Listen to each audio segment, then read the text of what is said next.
Hi, it's me again. I'm Shane. This is Winter's Machine Shop. Welcome to the shop. Welcome to the channel. Today's video, or this video, is just the second part of the milling of the flathead four-cylinder cylinder head, and how we made out with that. Pretty good, actually. I'm surprised too. But yeah, so that's what this is. I'll bring you right over to the mill here in a second. We'll get right into surfacing this head on the HPM, see how we make out. So hang tight, I'll take you to the mill. Alright guys, picking back up where we left off. I have my indicator set up. I've snugged all these. Tapped it ever so slightly. It was actually almost spot on the first time around, which was a little disconcerting. So, you know, I triple checked everything, but just saw a face mallet and I just gave it a couple little bumps. We are within a half a thou up and down, and we kind of averaged out to a thou because this thing is kind of warped, but we averaged out to around a thou deviation across the head, but the outsides are both zeroed out. I guess I'll zoom you in on that, fire this thing up, and I'll run the I guess that would be the y-axis in this orientation. Yeah, I'll zoom you in and let you check that out. Fire this guy up here quick. Zoom you in, see the indicator, kinda, mostly. Hope you guys can see that. Now you can't. Close as I can. See, she's zeroed out right there.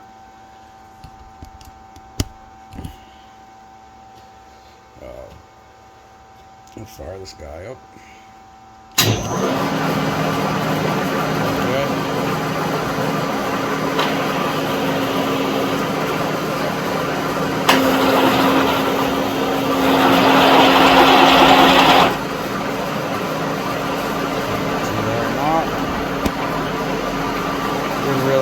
Off to zero, really at all. So now we're up here in this plane.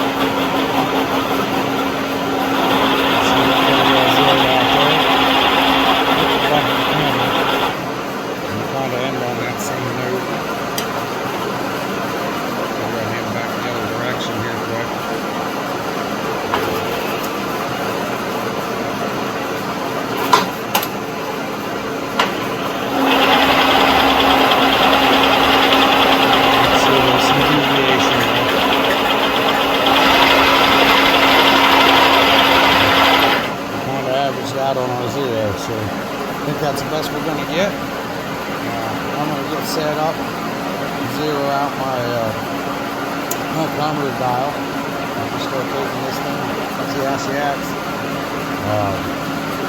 I will say this is imperative in this situation because our cutter is too small.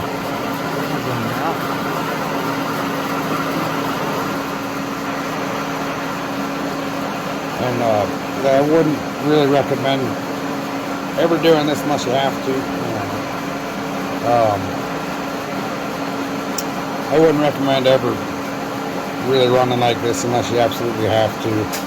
Shut this off so you can hear me. I can't plug my microphone in right now, so I'm just trying to speak loudly because the phone that I record on is currently charging. But yeah, we're zeroed out in our axes.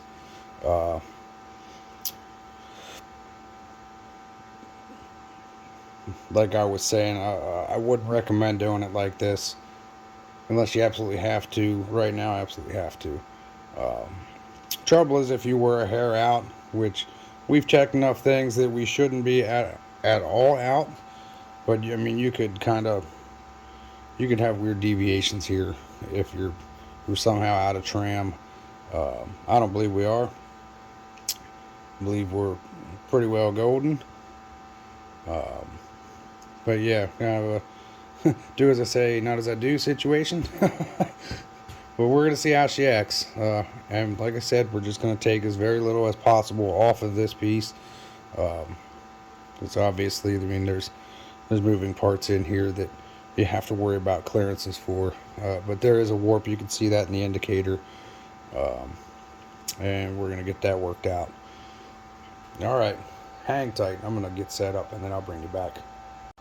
All right, before I get started, I just wanted to reiterate, the key points of our setup, the facing of the locating machine areas on the bottom of this head, our shims, because these stanchions have wear.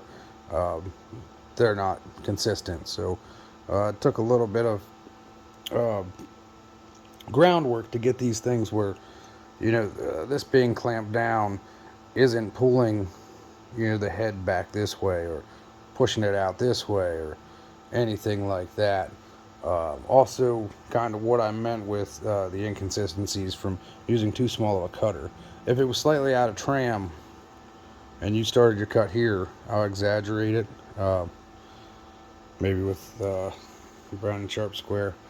If you were slightly out of tram, it would kind of have a shingled effect.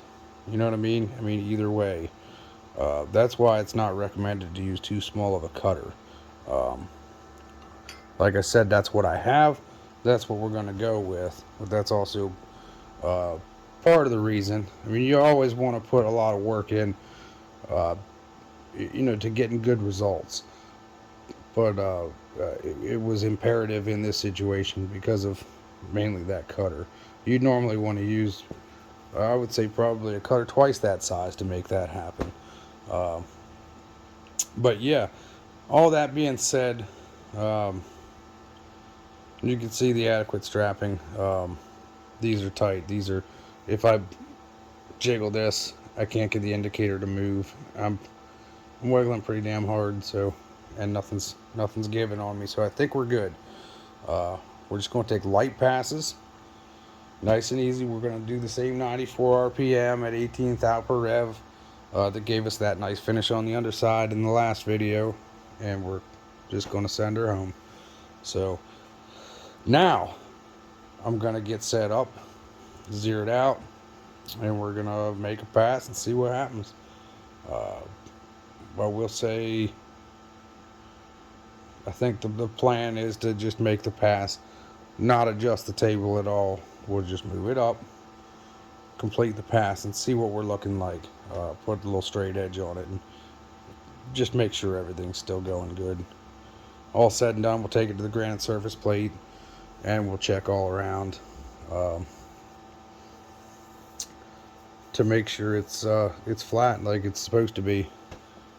But I believe that, sorry, I'm rambling a bit here, but in addition to all that, the way that the extremes that we went to in our setup here, which I mean, I guess aren't really extremes, the steps that we went through helped to keep this from doing any kind of twisting or putting those stresses I talked about in the last video in this. You wouldn't want to have this thing torqued by over clamping, and I mean, cast iron will move. You wouldn't want to machine it flat in that clamped stress position, unclamp it, and then you discover that you've machined a twist into it or warp or anything like that. So that's why all these steps were critical. I hope that makes sense. I hope there's something to be taken away from here. That was kind of the point of showing this. Also, the Lucas is freaking awesome. I love this machine, and yeah, I was excited to run it, so I thought I'd share it with you. All right, now I'm going to shut up. I'm going to get set up, and then we're going to make this cut. So hang tight. All right, guys, we have established our we're with a feeler blade. I've established, you know, you're 5 thou off this whole thing, which is promising because they're all kind of falling in. Yeah, to that 5 thou. About the same pressure with a feeler blade. So I've just zeroed out, you know, 5 thou before. And when I come in that 5 thou, I should be kissing it. And I think I'll take an additional 5 thou. So I'll just advance 10 thou from where I'm at. And see where that gets us. I'll move up, cut the top, and then we'll cut the back. Or, you know, do that all over again. So that's the plan of attack.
Alright, so there's our finish.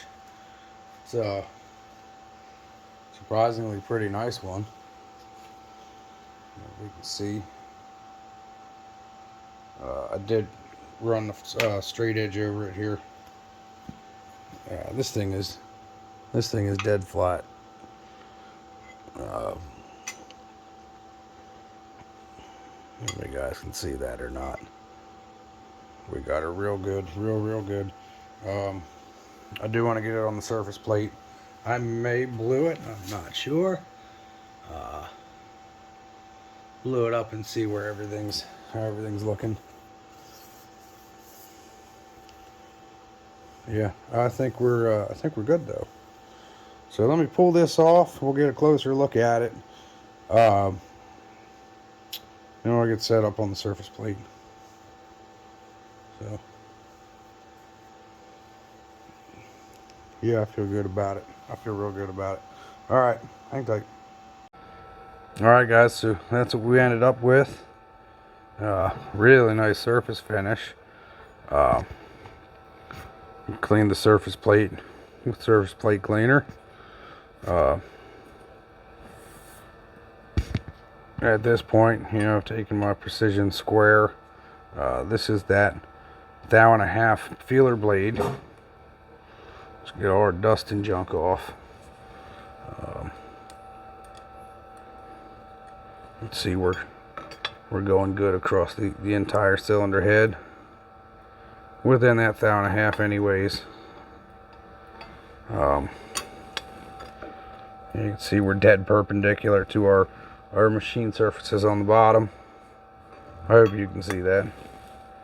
Yeah, there's nowhere that this slips through, so we're definitely under 1.5. And as hard as that's hitting, not even trying to grab, I'd say we're probably within less than 1/2 thou. I think all the efforts in the setup were definitely worth it. Yeah,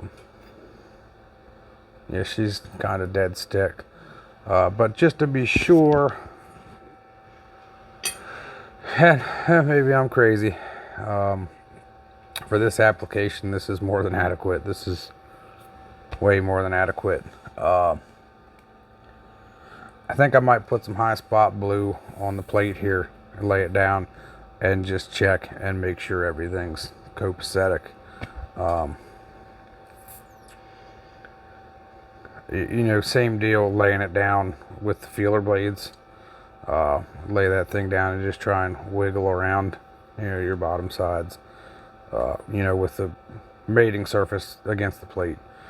Everything's under that 1.5 thou. That's the finest feeler blade that I have. If I had less, man, I would go with it. Just double checking real quick. Yeah, 1.5 thou, that's the smallest one I have. So, what's that, 0.38 millimeter?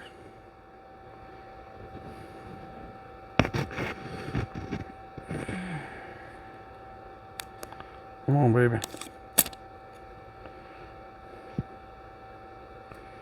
Yeah.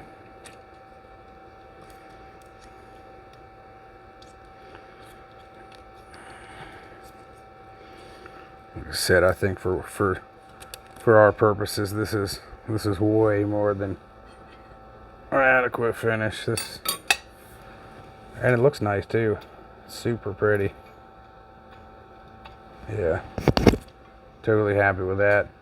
I will blue it up, you know. It's good practice to double check, triple check your stuff. You don't want something going out the door and having issues, but like I said, this is going on a tractor. A 8N Ford tractor.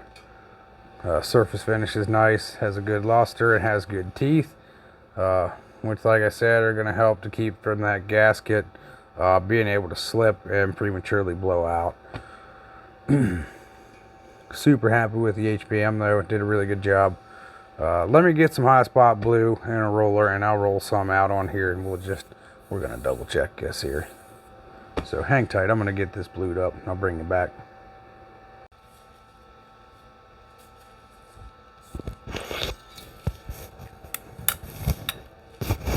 Just like clip the mic on would help. So we're trying to get this on. We don't want it too thick, and we do need to let it a little bit of time to dry. We need her lying to us now.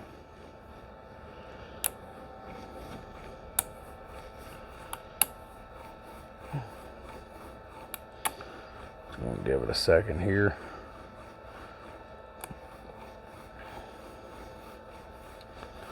Let it kind of flatten out. I did put gloves on because, you know, I don't want to look like a Smurf all night. So there's that. Just give us a couple seconds and then we'll lay the head down, take a peek at it, see how we're looking. Kind of schmutz it around a little bit, you know. I think she ought to be pretty well dead flat. Alright, so we're going to move this guy here.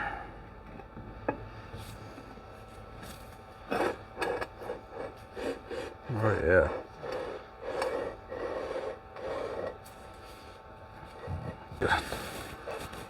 This thing, flip it up, see how we did. I think we did pretty good.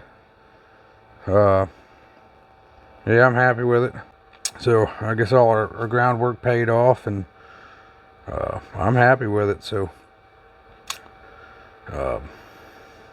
yeah, maybe real quick I'll show you guys some cool stuff. I'm gonna get these. Yeah, I'm not getting my phone blue. I got a cool delivery today that I think I'll share with you real quick in my meso shop. I'll get you off this stand, I promise. Alright, so a real good price on the eBay. So a really cool magic chuck here for the HPM. Here, Morse taper 5, 2 Morse taper 4s, 2 Morse taper 3s, 2 2s, a 1, and some ER25 collet holders, which could prove handy, you know, for cutting slots or something. So I thought they were really cool. So yeah, that's that. I'll spin you back around and close out here. Well, I'm glad that worked out. I do think that in the future, maybe I'll just do a conventional cut and not come back with a climb cutting spring pass like I did. The only reason that happened is because I screwed up, and I thought I eyeballed it right, but I didn't, and it missed about a 1/16 of an inch on the bottom of the head. So I had to come back over it anyways, and I didn't want to rapid traverse through, so I just figured take the cut. Yeah, my mistake. It turned out well for having a face mill that's too small, which I don't recommend, as I've said before. Man, that thing should be double the size of the head, the surface that you're going to machine in this situation anyhow. But we got her done, we got her worked out, we got her well within spec, and we got a nice surface finish. So yeah, that being said, that's done. Now I'm gonna get in the house now and probably maybe eat some dinner if I can. But I want to thank you for stopping by. I want to thank you for subscribing if you did. If you didn't, go ahead. You don't even got to hit the bell, so you don't got to listen to me talk. Just help the channel out. It helps the algorithm, your comments and everything, and it's good to hear from you guys. So yeah, I guess I'll see you on the next one then. Thanks.